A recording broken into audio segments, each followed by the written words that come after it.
अरे भगवान, घर में खाने के लिए एक चावल का दाना तक नहीं है। और इन्हें देखो, कैसे आराम से सो रहे हैं।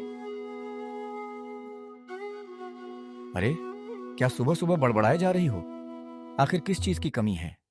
घर है, सिर पर छत है, और क्या चाहिए तुम्हें? और खाने का क्या? आखिर घर में खाने के लिए है ही क्या? मेरे पेट में चूहे कूद रहे हैं। आप खाने का कुछ इंतजाम करने वाले हैं या नहीं? अगर नहीं, तो मैं अपने मायके चली जाऊंगी। फिर आप खुद कमाना और खुद ही खाना। उसके बाद वह गरीब आदमी मन मारकर काम पर जाने के लिए घर से निकल पड़ता है। दरअसल वह नाई का काम करता था, लेकिन उसका उस काम में बिल्कुल भी मन नहीं लगता था।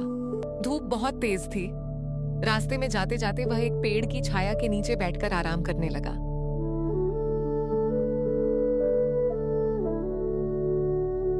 तभी वहां दो गिलहरियां आपस में बात करने लगी। वे कह रही थीं कि जिस जगह पर यह आदमी बैठा है वह एक ब्रह्म राक्षस का ठिकाना है। उनकी इतनी बात कहते ही वहां एक ब्रह्म राक्षस आ पहुंचा। वह नाई उसे देखकर डर तो गया, लेकिन भागने के बजाय उसने अपनी सूझबूझ और समझदारी से काम लिया। है मनुष्य, तू मेरे इलाके में क्या कर रहा है? क्या तुझे अपनी मौत का जरा भी डर नहीं? अब तू बचकर नहीं जा सकता। मैं तुझे कच्चा चबा जाऊंगा। हाँ हाँ हाँ। अरे, तू मुझे क्या चबाएगा? तेरे जैसे 390 ब्रह्म राक्षस तो मेरे झोले में कैद हैं। नाई की इतनी बात सुनते ही ब्रह्म राक्षस हैरान रह गया। मैं भला कैसे यकीन करूं कि इस झोले में तुमने कई ब्रह्म राक्षसों को कैद कर रखा है? तभी उस नाई ने अपनी बुद्धि से काम लिया और अपने झोले से एक आईना निकाल लिया। तभी ब्रह्म राक्षस ने आईने में देखा। उसे उसमें अपने जैसा ही एक ब्रह्म राक्षस दिखाई दिया।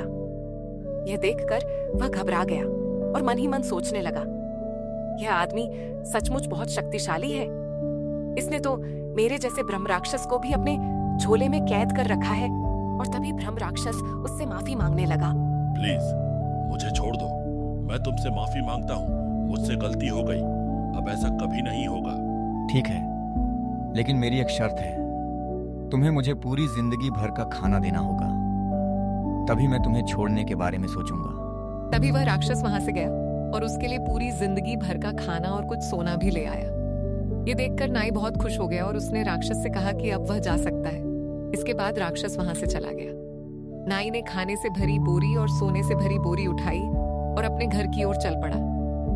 आज वह बहुत खुश था, क्योंकि वह सोच रहा था कि अब उसे जिंदगी में कभी काम पर जाने की जरूरत नहीं पड़ेगी।